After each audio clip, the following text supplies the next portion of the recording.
It's a global problem that's yet to be solved. A strategic axis that's become the Achilles heel of international trade in the throes of change. In 2023, the Panama Canal experienced one of the worst droughts in its history. This had consequences for global maritime traffic, with ship congestion and delivery delays.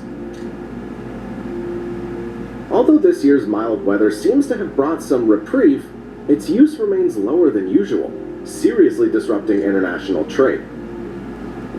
And while the problem's urgent, the solutions we've come up with don't seem to be very far-reaching. Above all, it'll take time for them to be effective. Time that Panama does not necessarily have. Indeed, the financial windfall represented by the canal's passage fees is beginning to make other countries take an interest, as they develop competing projects. Mexico, for example, is building an interoceanic corridor at breakneck speed, as we'll discover together in this new episode of Looking For.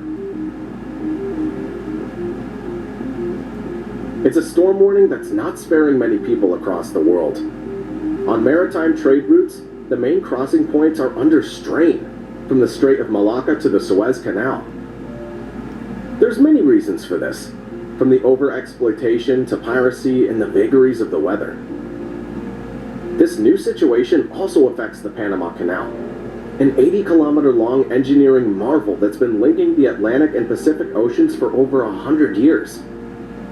This masterpiece of engineering, with its eventful history, has already been covered in depth in another video released on the channel a few months ago.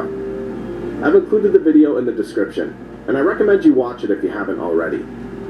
The first episode focuses on the history of the canal and its extraordinary operation, its crucial importance for Panama and world trade, and above all, its immense difficulties due to the drought of 2023.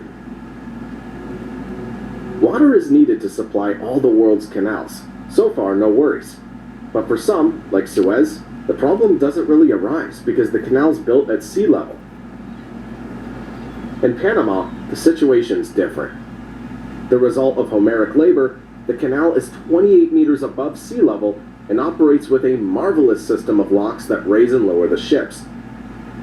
All you have to do then is take the route formed by two man-made lakes. The main one, Lake Gadden, is fed largely by the Chagres River, and a second, Lake Alajuela, formerly known as Lake Madden. Both lakes are irrigated by inland rivers. But when drought strikes, this system struggles to cope.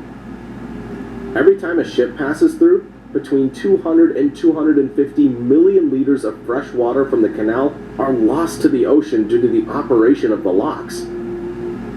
A problem made all the more vital by the fact that this freshwater reserve, through which almost 6% of the world's trade passes, also serves the local population.